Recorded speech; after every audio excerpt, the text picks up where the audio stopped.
My Hero Academia is one of the best animes airing now, and with the amount of references and love Horikoshi puts into it, it comes as no surprise that he also puts so much attention into foreshadowing. Horikoshi includes minute details and Easter eggs that observant fans can pick up on, making their own theories as to where the story will go, and even guess what reveals the story has in store for us in the future. Whoa!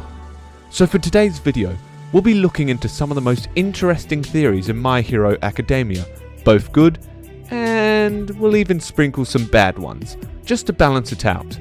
This is the best and worst theories in My Hero Academia so far. Welcome to Cosplay FTW, your #1 source for the latest lowdown on anime and manga news, updates and analysis. Sit back, get your snacks ready, and before we get into this video, don't forget to hit that subscribe button and ring that notification bell so you don't miss any new videos. Before we start, minor spoiler warnings for the anime and manga, so go catch up with the show before watching this video. Now let's get right into it. The first good theory on this list is the Quirk singularity theory, and by extension the quirks are a disease argument. When you look at it, some quirks are a bit overpowered compared to other quirks, right? Namely, if we compare the older generation of heroes to the new generation and their quirks, well, don't half cold, half hot, or even creation seem a bit more powerful? Or have more room to grow than gigantification or Orsinus? And if we go even further, Ares' rewind quirk? Just look at the newest generation of hero hopefuls in the remedial arc. It seems that quirks are getting stronger and stronger over time. And doesn't that pose a threat of quirks developing so much that maybe they'll become too much for the regular human, by their standards, to be a vessel for such quirks? You could even argue that the reason why One For All is such a powerful quirk is that it's essentially a 9th generation quirk, and it had all the time to accumulate power and become the powerhouse that it is today. If you haven't, check out our last video, How Powerful is Deku Right Now, for our full breakdown of One For All. Real life science, as in our world science, has shown that there have been signs of maladaptation in species, and some evolutionary traits have been more harmful than helpful in certain organisms. So what we're saying here is that maybe, just maybe, Overhaul had a point, huh? As the first bad theory on our list, we have Bakugo, or rather, Back You Go. This theory is bad in our opinion, because it uses that time travel trope that doesn't really fit the My Hero Academia philosophy of going beyond. I mean, come on. If this was true, then they'd be going back instead of forwards, right? Total opposite direction. But all jokes aside, the brief explanation of this theory is that in Deku's dreams and visions of the past vestiges of the One For All users, there seems to be a familiar shadow among them. I mean, spiky hair and big gauntlets? No one else fits that bill other than King Explosion himself. The theory also made its rounds because of the argument that this would explain how the first wielder of One For All knew that he could pass on his quirk, and what's more, the specifics of passing on his quirk. Another reason was the introduction of Ares. Ares really seems to be the centre of most of these theories, doesn't she? Ares has the power to affect the body directly, and by extension the person's quirk by rewinding the body to a state before the quirk manifested. If a child now possesses enough power to control the body and its functions temporally, it isn't far off for a child to be born with the power to also manipulate time itself.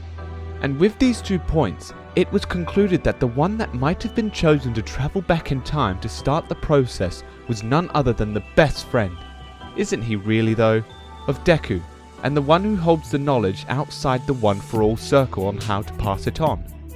The theory itself is pretty cool in a way. We'll give it that much. But just having the trope of time travel thrown in there may be a bit too much for the story.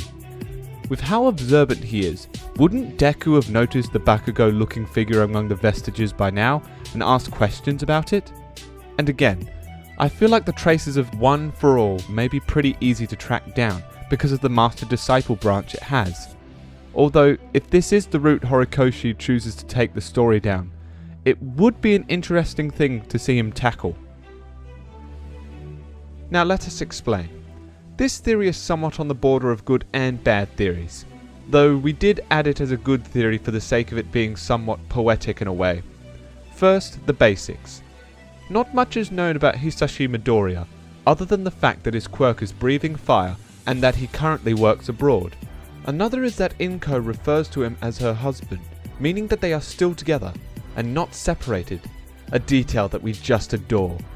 But anyway, this theory also stems from the fact that Horikoshi loves Star Wars and that My Hero Academia is littered with references to the beloved space opera franchise. From Tatooine train station to the literal scarred appearance of All for One mirroring that of Darth Vader. Now the reason why this theory has been brought up is for two reasons. One, with Deku being the main character, it would be a nice twist if the man he's been trying to take down, or at least aims to take down, would be none other than his own father. Yes, that's right. Just like how Luke was up against his father, Darth Vader, there might be some off chance that maybe the one Midoriya has been trying to take down all along may just be someone close to him. And if not All for One himself, then maybe a villain working under All for One. Another reason why this theory has been brought up is the poetic writing that could be done to parallel both Tomura Shigaraki and Izuku Midoriya. With Tomura having ties with One for All, it would be a nice parallel that the fellow inheritor would also have ties with All for One. Truly bring the two together as the ultimate character foils. We can't talk about the dad without talking about the mum. There was a small theory going around a while back, and it might be still circulating now, that Inko Midoriya has a connection to Nana Shimura, being that their quirk stems somewhat from the same source, albeit very vaguely. The theory is basically that Inko having the quirk to float small objects towards her, and Nana having the quirk float, signifies that the two are blood relatives. It's a bit far-fetched, but it was somewhat funny and notable enough for us to put in here. First off, there isn't really much to prove this, nor is there really enough impact story-wise. And if this was true, then why would they hide this fact? I mean, if I was All Might, I would keep this family on watch as well, or at least be somewhat close to them to protect them from potential harm. Though this would also tie in with our earlier theory of Deku's dad being a villain, or All for One himself by creating a tie with the family member of an old holder of One for All. He can be sure to keep them within arm's reach, but in the end, this is just absurd really. Ad time. Oh no, Halloween is just around in a couple of weeks and I don't know how I'm gonna dress up this year. Don't worry, I know just the perfect website where you can buy the perfect costume to impress me. I mean, everyone at the party. It's Cosplay FTW.com. It has hundreds of different cosplays of all the popular anime, movies, video games, and more. But I thought cosplay was just for anime conventions. Not really, you can use it for parties, cool photos and funny videos. But I live in another city, in another country, in another dimension. Will it arrive before Halloween? Just be sure to order soon, because it can take a couple weeks. But it will get to you. Thanks Cosplay FTW, now I'm no longer a generic anime guy, I can be a protagonist. End of ad.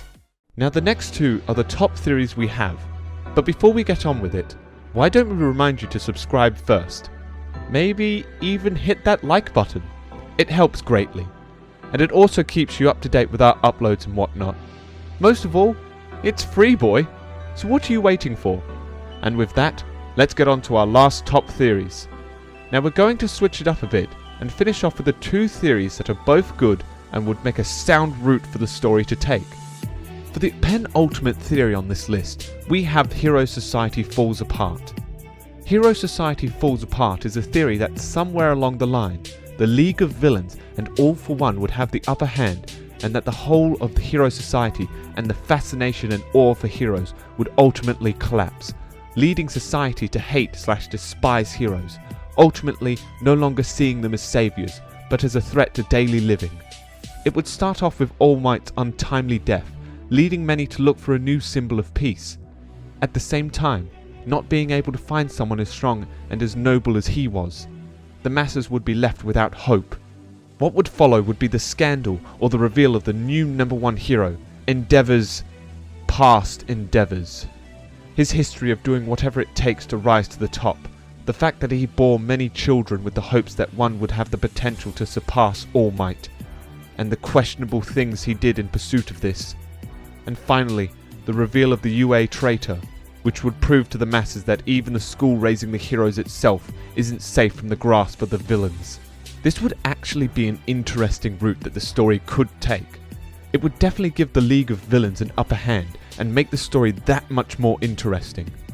Although the 3 earlier points might not be the driving point of the entire collapse of hero society, it would surely be a huge stepping stone towards the widespread mistrust of heroes and a huge obstacle for Deku to take on. Surmounting this, Deku would ultimately thrust society into a new era of peace, giving him the top hero title as well as surpassing his predecessor and giving him a reason to keep going. And surely we'd be able to see some more character development from him as well. And the last theory on this list is the infamous, the deadly, the elusive, the other adjective for sinister or something of the sorts, the UA Traitor. This theory is one that started it all. This was the theory that has everyone scratching their heads ever since the very first training arc. It was actually a theory that had its origins in series, given to us by none other than President Mike himself. Everyone was surprised that the League of Villains was able to target the unforeseen simulation joint facility, and even more so All Might himself, despite the fact that both the location and the fact that All Might was present were both confidential information. Principal Nezu was able to narrow down the list due to knowing where the key players would be during the summer training. Now there are a lot of suspects, and some of them actually make a lot of sense, like Hagakure, the Invisible Girl, being one of the main suspects so far. But there might be someone more fit for the job. Someone more sinister. Aoyama. Aoyama being the UA Traitor has been one theory going around, and the more you read on, the more it actually starts to make sense. Hear us out. The first glaring case against him would be from the unforeseen simulation joint training event, or really any other time the class was attacked. He was oddly missing, or at least he was never in the line of action. During the forest training arc, he was one of the people who ran away, and as he was hiding, he came in contact with Dabi, and Dabi didn't mind him. Dabi full on sees him hiding in the bushes and just walks away, which could only mean 2 things. He was that insignificant, or he was someone important that was on the list of individuals not to attack.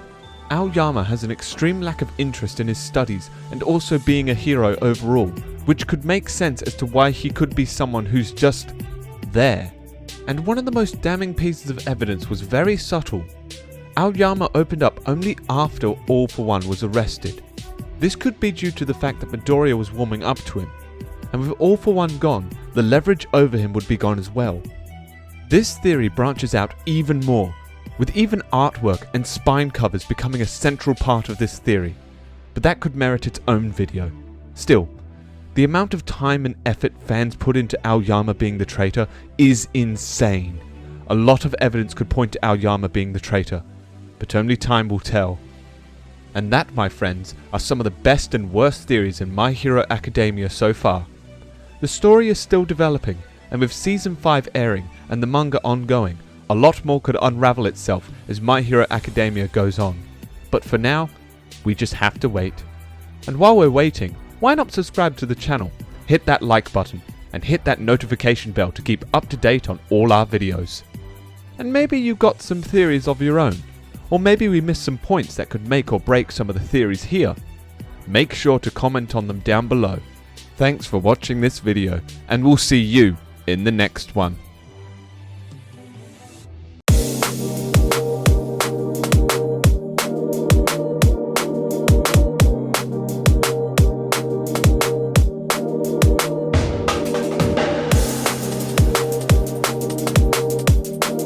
Hey guys, so today I have package. This is from Cosplay FTW. I ordered like plushies, but like plush pillows, but for some reason my Funimation one is super delayed, and like I looked at the tracking thing and still it's been a month and there's still nothing. So I'm hoping it is exactly what I think it is, which is 2 plush pillows. So this is the bag it came in, and this is the actual bag. They're both in separate bags and there's bubble wrap all around. This one came in a bag. It's just a regular bag, so I'll rip it. Here. So it's really nice. And then the other side, you flip it over. It's so cute. And then the other side is, if you guys want to check them out, it's from Cosplay FTW again. They sell cosplays too, so you can definitely look at that.